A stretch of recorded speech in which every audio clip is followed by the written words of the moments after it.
서아는 눈을 감지 않았다. 정면을 보았다. 3년을 버텨온 것은 이 순간을 위해서였다.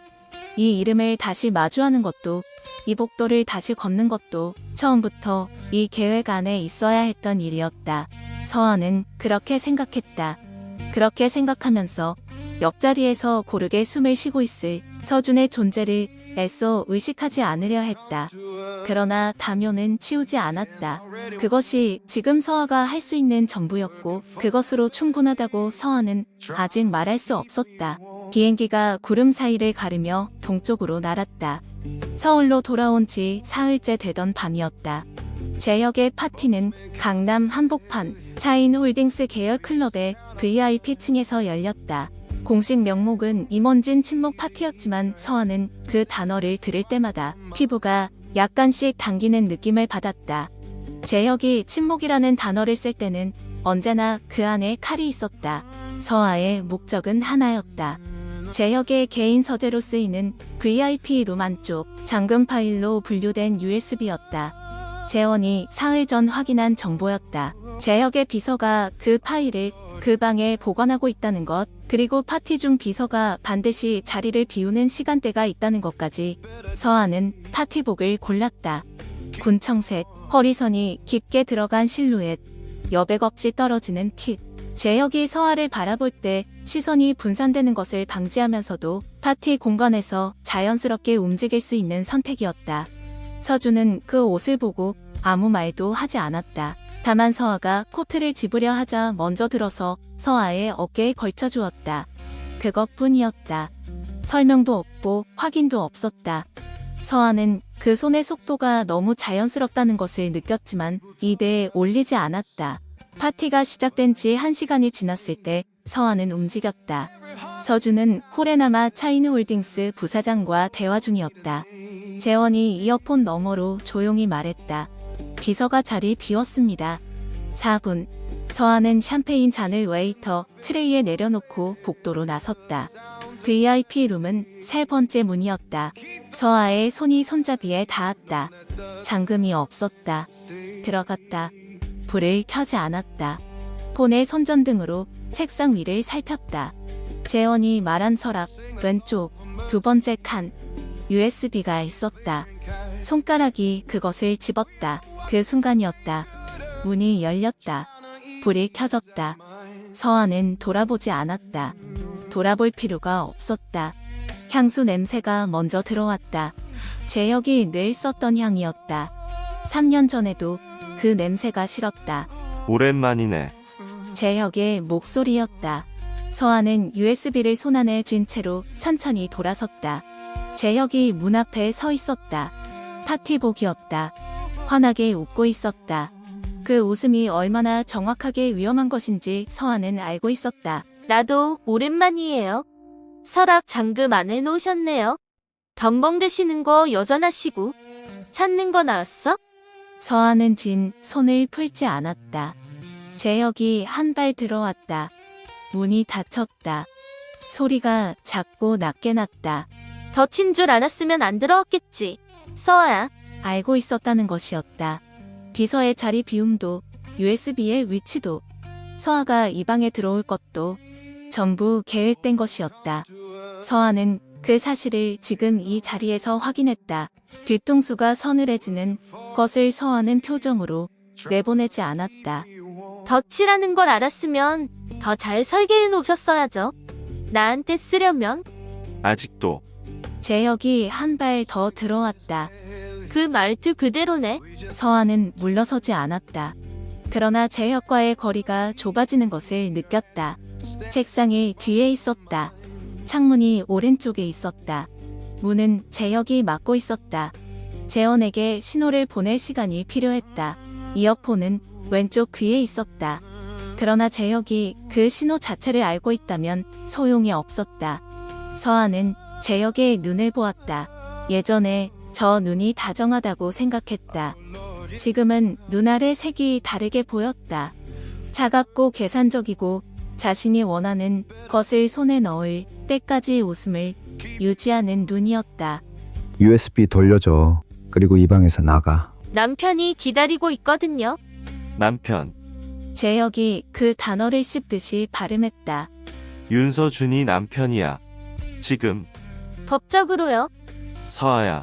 재혁의 목소리가 낮아졌다. 그 낮음의 방향이 서아는 싫었다. 예전에 그 낮음을 다정함으로 착각했다. 지금은 알고 있었다. 저것은 제압의 전조였다. 윤서준이 당신한테 뭘 해줄 수 있는지 알아? 내가 해줄 수 있는 것보다? 모르죠. 비교해 본 적이 없어서요. 서아가 말했다. 근데 지금 제가 더 궁금한 건 그게 아니에요. 이 USB 안에 뭐가 있는지가 더 궁금하거든요. 어지간한 걸로는 저한테 더 단치셨을 텐데. 재혁의 웃음이 달라졌다. 서아는 그 변화를 읽는 순간 오른쪽 발을 반 보호 뒤로 당겼다. 도주로가 없다는 것을 알았다. 신호를 보내야 했다. 바로 그때였다. 문이 열렸다. 소리가 없었다. 그냥 열렸다. 그리고 서준이 들어왔다. 파티복 재킷 단추가 하나 열려 있었다. 넥타이가 조금 느슨했다. 그러나 표정은 파티장 어디서보다 차가웠다. 온도가 없는 차가움이 아니었다. 무언가를 아주 정확하게 억누르고 있는 종류의 차가움이었다. 서준의 시선이 서아에게 닿았다. 1초. 그 1초 동안 서준이 모든 것을 읽어낸다는 것을 서아는 알았다. 상황, 거리, 재혁의 위치, 서아의 손에 쥔 것, 서아의 발 위치까지, 그리고 서준은 재혁을 보았다. 늦었네요. 재혁에게 말하는 것이었다. 서아에게 말하는 것이 아니었다. 파티 주최가 차 대표님인데 주인공이 구석진 방에 숨어 계시면 손님들이 서운해하지 않겠습니까? 그 목소리가 얼마나 낮고 무심했는지 온도가 정확히 0도였다. 그러나 그 0도가 재혁에게는 칼처럼 꽂힐 것이라는 것을 서아는 알았다. 재혁이 웃었다. 아내 찾으러 왔어요. 윤 대표. 그럼 찾았으니 가야죠. 서준이 서아에게로 걸어왔다. 그리고 자연스럽게 서아의 손목 쪽으로 손을 뻗었다. 잡는 것이 아니었다.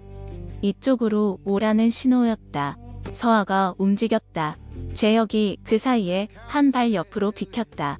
막지 않았다. 막을 수 없다는 것을 알기 때문이 아니라 지금 막는 것이 계획에 없기 때문이라는 것을 서아는 알았다. 재혁의 다음 수는 따로 있을 것이었다. 복도로 나왔을 때 서아의 손은 여전히 USB를 쥐고 있었다. 서준이 그것을 확인했다. 아무 말도 하지 않았다. 엘리베이터 안에서도 말이 없었다. 서아는 그 침묵이 답답하지 않았다. 다만 가슴 안쪽에 잔물결 같은 것이 남아있었다. 재혁의 방에서 느꼈던 서늘함이 아직 조금 남아있었다. 그리고 그 서늘함 옆에 서준이 문을 열고 들어왔을 때의 감각이 있었다. 그 감각을 서아는 아직 이름 붙이지 않았다. 주차장에 서준의 차가 있었다.